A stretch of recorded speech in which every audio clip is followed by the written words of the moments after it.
Hello everyone, my name is Nitin. I'm from Bell for Money. So in this video, we will talk about Steel Authority of India. And before moving ahead, please subscribe to my channel. It's very important for me if you subscribe my channel. So that is my fees. So I don't need money. I just want you to subscribe my channel. That's it. So there is a button below. Just click on it, and yeah, you will receive notification of my next video. So let's get back to the point. तो हम बात कर रहे थे steel authority of India की. अगर आपके पास stock है या नहीं भी है तो मैं आपको बता देता हूँ आपको करना क्या है.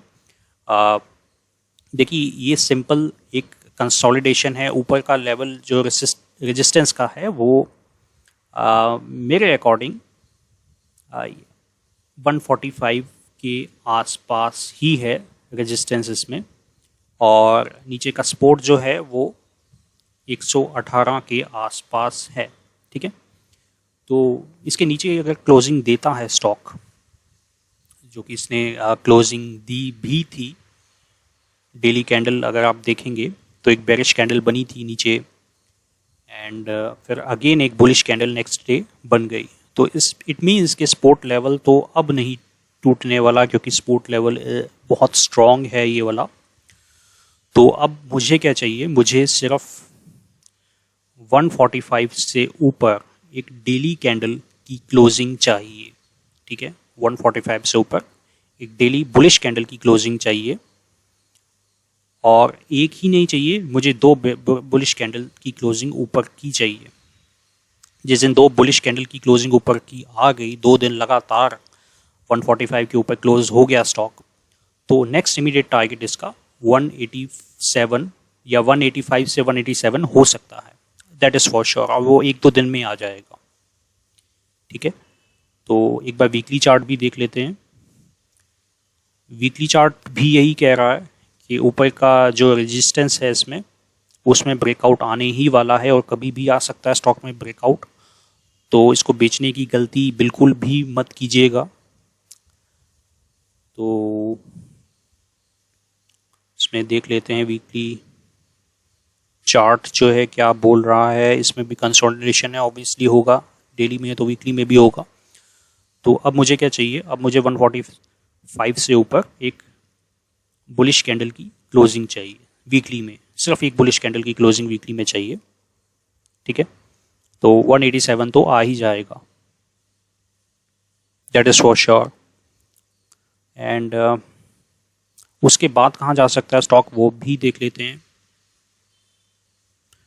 उसके बाद जो नेक्स्ट लेवल निकल के आ रहा है वो है 234 का है. उसके बाद अगेन फिर उसके बाद 257, देन 266, देन अगेन 290.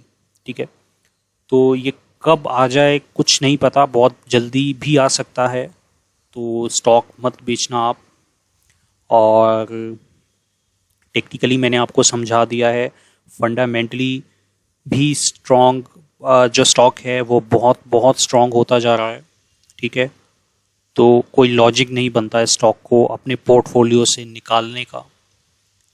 और आइए एक्सपर्ट्स की भी सुन लेते हैं. एक्सपर्ट्स की सुनना बहुत इंपॉर्टेंट है.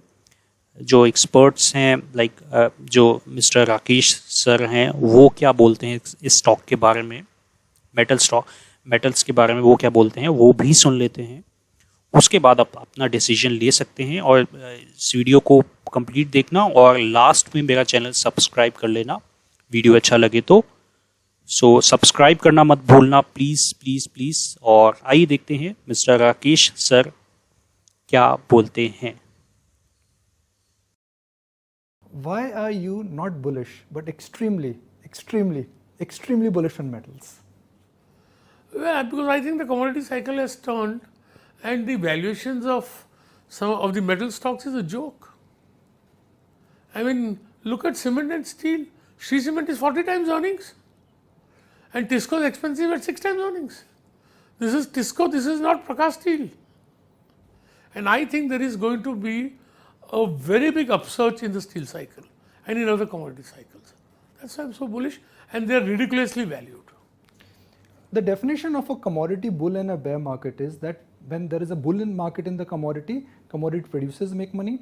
When there is a bear market in the commodity consumers, they make money. What could be the change of a big surge? No, I don't agree with you, because see, as societies are getting more service oriented, the component of metals in daily consumption is coming down. The cost.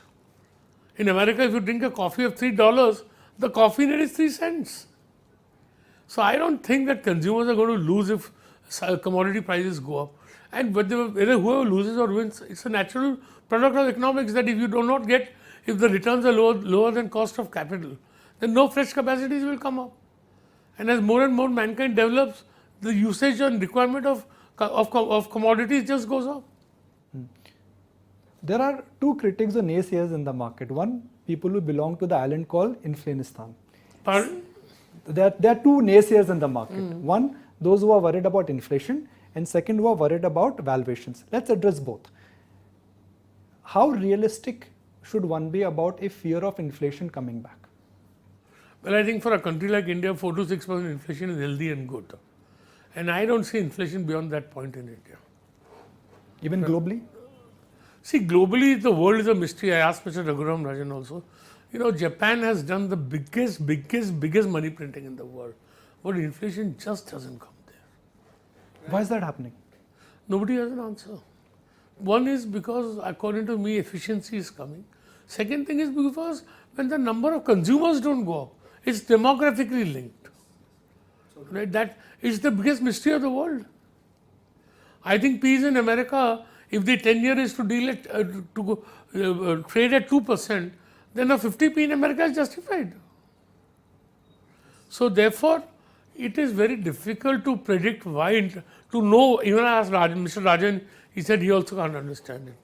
So, right? Also, so therefore, see, you worry about inflation. We will get a 6-month notice. We'll get a 3-month notice, you act then. But the fact is that in Japan has been the biggest money printer of the world by far. But there is no sign of inflation there. Are you not worried about the spike which has happened in crude? Suddenly $60 plus could change dynamics for us.